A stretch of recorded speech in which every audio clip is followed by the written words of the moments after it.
Good evening, Possibility Posse. Tonight we're going to be talking about burnout isn't failure, it's just a sign to pivot. This subject of burnout has really been on my mind and my heart because I'm just gonna be real with the posse. I am recovering from burnout. It's not a simple 5 step plan, 2 step plan. I feel like I've been healing from it since I realized like I was there sometime in October 2024. As a matter of fact, I want to just say I want to characterize 2024. Although 2024 was my best year ever, like my best year earning money, best relationships ever, it was just this dynamic ride. It was awesome from beginning to end. It was just packed. It was too packed. Um, I found myself in October being super irritable, and even with the things I loved, I was really, really irritable. And I was like, something is going on. I am just overloaded and overwhelmed. But a lot of the things I was overloaded and overwhelmed with were things that I loved. Um, yes, work in and of itself contributed to it. I also have my whole little possibility posse side thing going on. My family, their star, and everything they're doing is rising, and it's a wonderful thing. And and I was saying to myself, wow. Most people would think that you're getting burned out just because you're doing a lot of things that you don't love. But you can also get burned out by doing a whole bunch of things that you do love and things that you are passionate about, and being with a whole bunch of friends and just doing the things that fuel you. But doing too much of it, you're at the extreme. You're saying yes, yes. It's no boundaries. And so I just wanted to really talk to you all about it because we are starting. We've already started 2025. What are we now? 14 days into 2025, and I am still hearing stories from folks, not only in academics, but in nonprofit, in corporate, who we're not even into the year 30 days yet, and they're talking about burnout.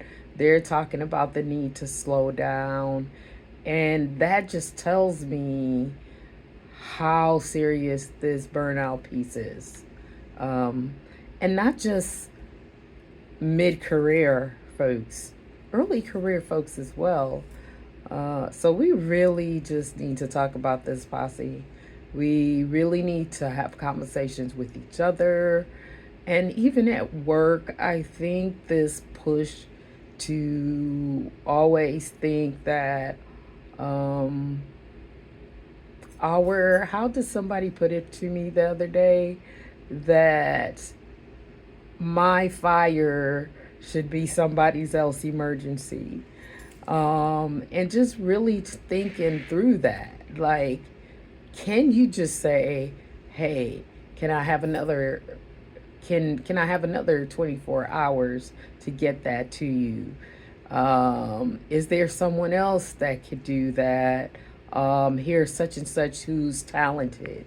Even keeping a list of people who do things better than you, do things as well as you on your team or in your department or organization, who you may be able to say, here's this plum assignment. I really love to do it. I'll sit with you, coach you, whatever ways you can do it. I don't know. Trust me, I don't have the answers. This is why I created Possibility Posse. So we all could just have these conversations and stop being fearful. I am also surprised as we talk about burnout and I hear about burnout as to how many professionals um, at all levels are afraid to use FMLA. Their companies have it, and I really do understand why. I understand both sides as someone who has to do a lot of HR paperwork, and that is one of my roles as an operations manager at University of Michigan. I understand why some folks do not want to use FMLA. They feel like it's going to leave a tarnish on their career or in the minds of their bosses. But you only have one. It's only one you. Hear me when I say you are unique, you are gifted, and it's only one of you. And the work is never going to stop. It's always going to be here. And if something more serious than burnout happened to you, they're going to replace you. They're going to replace me. I know that. You know that. Whether they replace us with the same position or they try to figure out a way to stopgap, they're going to replace us. If you had a business and a key critical person was gone for whatever reason, and you knew they weren't coming back, if it was something real serious and they couldn't come back, you know you would have to replace them. So let's get past that fear of we can't take care of ourselves because they're going to replace us. If you leave on FMLA for 2 weeks, 3 weeks, even if it's maternity leave or you have to have a surgery done or something, and your company, while you are gone, want to fiddle and skirt the rules and do something and replace you, that's probably not a company who or a manager who cared about you. That might be the universe's way of saying, I have something better. And yes, it sucks to come off of leave and have to deal with something like that. But you know what else sucks? To burn yourself out and end up in a grave earlier than you were supposed to be there. You know what else sucks? For your family to just see you burned out, struggling, and they never get the great parts of you because all you give them is the leftover after you've given your job everything. That sucks. You know what else sucks? When you feel your body breaking down because you're holding on to all that stress, you're working all those hours, or you're putting up with some type of toxicity in the workplace, whatever it is that's led you to burnout. I don't know, because sometimes it's not something that's purely negative that's leading you to burnout. I don't know what it is. I'm just saying to you tonight that after going through it myself last year, and I am thankful that I caught it. Um, I'm thankful that I saw the signs. I'm thankful that I had supporting managers, a supportive team. I'm thankful that I could even use the B word, burnout, and say that I need to just get away. And I'm thankful that I had the benefits and so on, because I know everybody does not. So I am so grateful for the University of Michigan. I am not saying they are perfect, but when it comes to this piece of our physical and mental health, they do their very best that they can to give us the benefits that we need to really take care of ourselves. A lot of employees don't tap into those benefits, and then there are a lot of employees that don't understand how they work. And managers such as myself and our HR business partner, That is one thing we are trying to do very aggressively this year, is help people understand how those benefits work, because we want everybody that works for us or at this university to really care for themselves. So, Possibility Posse, please, if you are experiencing this, please reach out to me. And I would love to, share the resources that I've used, that I've known. Like I said, I don't have all the answers. I am still healing. I am still healing. I am trying to stay to just working 42 to 44 hours a week, although I'm salaried, and I have an accountability partner internally. I'm also making sure that my therapist holds me accountable weekly. How many hours are you working? I'm doing a lot of things. My husband, my family is trying, is working with me to just help me to not get to that place again.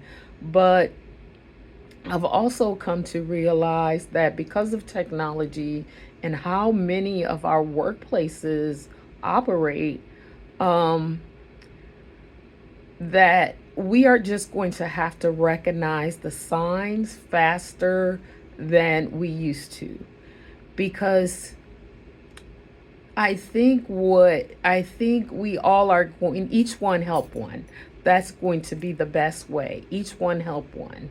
And recognize that it's not just in negative situations burnout can happen, but also in positive situations. So we are going to have to be accountability partners to each other.